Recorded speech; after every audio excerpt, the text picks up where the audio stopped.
I just watched A Nightmare on Elm Street, the original one, today, and I have not seen it in years. But can we talk about why is Amazon charging for those old school classic horror films now? Why are they charging on Prime? Please, someone tell me. But I refuse. I refused to pay for it. So last night I'm looking for some classic horror films to watch, and lo and behold, all of them are available on Prime. However, you have to pay. So anyway, I was like, bump that. I am not paying for it. Today, I was scrolling through my guide, and what do I see? A Nightmare on Elm Street. So I watched it. It was 9 minutes in, and that's a movie that I used to watch all the time and laugh with my cousins. We were in elementary school.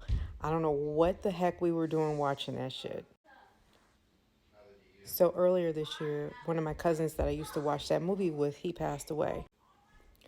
A few weeks ago it would have been his 46th birthday. And I saw a cardinal after that. But I think today he was like, here you go, cuz, have a good laugh.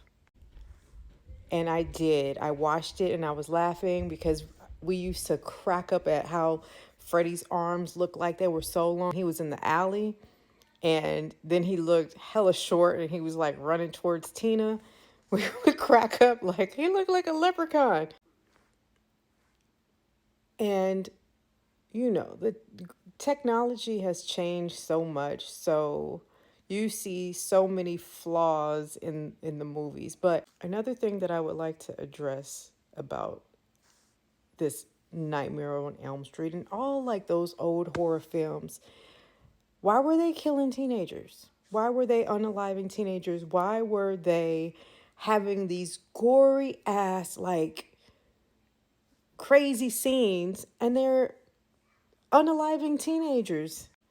And all of these psychopaths, they were sick and perverted.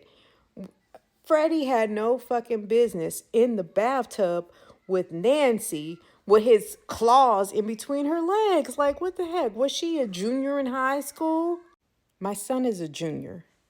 I can't imagine the kids, like they just look so innocent. I mean, I know back in my day, high school, they had some pretty, some fast individuals. But yeah, like the Tina and her boyfriend were doing the do. They were having that makeup sex. Like why are high school students back in the 80s having makeup sex? Why? Why? And Nancy's mama, she looked melanated. She looks like she has some melanin in her skin. I don't know if it was the makeup, but she looked like she got the one drop rule. I don't like how they made her a drunk. She was heavy on the alcohol, but when I was a kid watching that, why did I think that she was drinking rubbing alcohol? The whole time I thought she was drinking rubbing alcohol.